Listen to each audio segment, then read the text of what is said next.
Selamat datang kembali. Kita lanjut lagi kupas buku Enchantment karya Guy Kawasaki ya. Kali ini bab 4. Betul. Bab 4 ini fokusnya ke persiapan. Persiapan sebelum kita bisa memikat orang lain gitu kan. Entah itu soal produk, layanan, ide. Tepat. Kata Kawasaki, nggak bisa kita memikat orang pakai sesuatu yang biasa aja. Apalagi jelek. Fondasinya itu harus kuat dulu. Nah, fondasi kuat ini gimana maksudnya? Kawasaki bilang pertama, ya harus bikin sesuatu yang hebat. Iya, dia punya istilah DICE.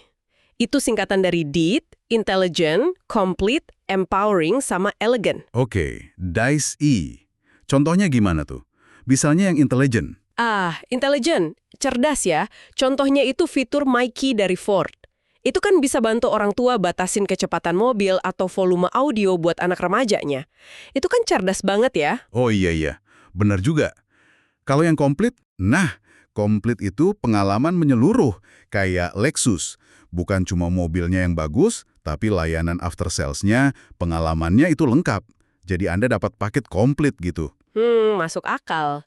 Jadi produk atau layanan harus punya kualitas-kualitas itu ya, baru bisa dibilang hebat. Iya, coba aja Anda ingat-ingat, produk apa sih yang benar-benar bikin Anda terpikat? Pasti ada kualitas di ICE ini di dalamnya kan? Oke. Produknya udah hebat nih. Terus, Kawasaki nyaranin hal yang agak unik. Pre-mortem. Ini apalagi ya? Kebalikannya post-mortem. Iya, kebalikannya.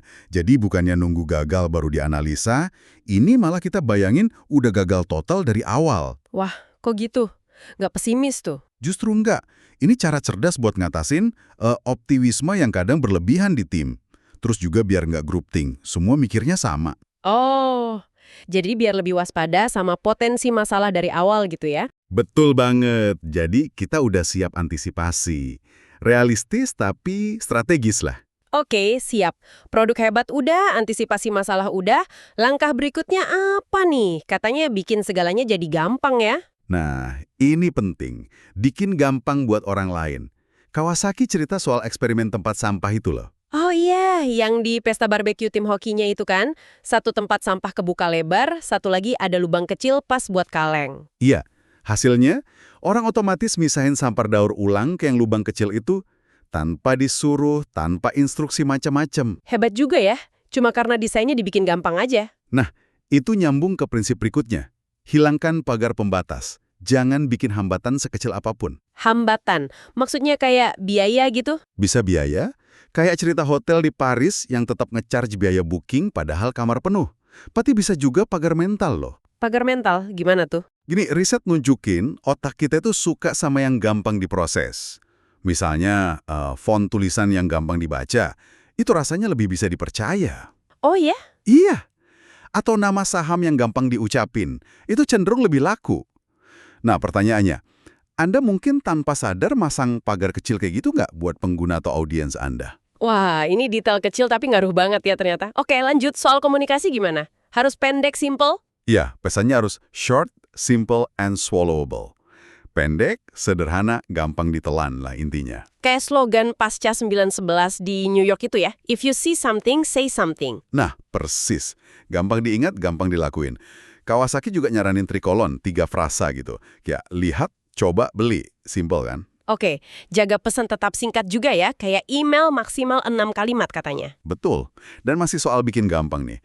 Ada kekuatan di opsi default. Opsi default. Contohnya? Kayak program pensiun yang opt-out. Karyawan otomatis didaftarin, kalau nggak mau, ya dia harus keluar sendiri. Ini bikin partisipasi naik drastis. Oh, karena orang cenderung malas ngapa-ngapain ya. Jadi ikut aja gitu. Kurang lebih gitu. Tapi hati-hati, default ini bisa bikin jengkel kalau kesannya nipu. Kayak maskapai yang otomatis nambahin biaya asuransi atau miles gitu. Ya itu nyebelin sih. Harus transparan dan emang buat kebaikan pengguna ya kuncinya. Tepat sekali. Harus etis. Oke, tinggal 2 poin terakhir nih soal persiapan. Tujuan yang jelas sama... Checklist. Iya, tetapkan tujuan yang jelas. Kayak Etsy itu. Tujuannya simple. Bantu orang cari nafkah dari bikin barang dan hubungin pembuat sama pembeli. Fokus banget kan? Jelas banget tujuannya. Nah, soal checklist. Kenapa ini penting? Checklist ini sering diremehin, padahal kuat banget efeknya. Contoh paling dahsyat itu checklist Dr. Pronovos di rumah sakit. Yang buat masang kateter itu ya? Iya, checklist simple itu nurunin infeksi drastis, nyelamatin banyak nyawa. Checklist itu bantu orang bertindak, bikin kelihatan terorganisir, dan memotivasi juga karena progresnya kelihatan. Ah ya, bisa memotivasi. Ada tipsnya nih, kasih checklist yang beberapa langkah awalnya udah dicentang. Kayak di kartu loyalitas cuci mobil itu loh, kalau udah ada yang kecentang, orang jadi lebih termotivasi buat nyelesain sisanya. Wah, psikologis banget ya mainnya. Oke deh, jadi kalau dirangkum nih, persiapan buat memikat itu? Ya, intinya, pertama, bangun sesuatu yang benar-benar hebat, yang punya kualitas Daisy tadi. Terus, antisipasi kemungkinan gagal pakai premortem. Habis itu, bikin semuanya jadi super gampang. Hilangin semua hambatan baik fisik maupun mental, komunikasinya juga harus simple, jelas. Jangan lupa manfaatin opsi default secara bijak. Terus, punya tujuan yang jelas. Dan terakhir, pakai checklist buat mastiin eksekusinya lancar. Lengkap banget ya tahap persiapannya. Ini semua fokus ke produk atau idenya itu sendiri. Betul. Nah, ini mungkin jadi bahan pemikiran buat Anda nih. Kawasaki fokus banget ke persiapan produk atau idenya. Tapi gimana dengan persiapan diri kita sendiri? Maksudnya? Ya, seberapa besar sih peran kesiapan mental kita, antusiasme kita, keyakinan kita sendiri sama apa yang kita tawarkan dalam proses memikat orang lain?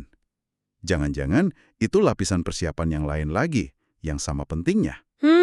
Menarik banget pertanyaannya. Sesuatu buat direnungkan lebih lanjut ya. Oke deh, terima kasih banyak buat kupasannya kali ini. Sama-sama. Dan terima kasih buat Anda yang sudah menyimak. Sampai ketemu di penelusuran kita berikutnya.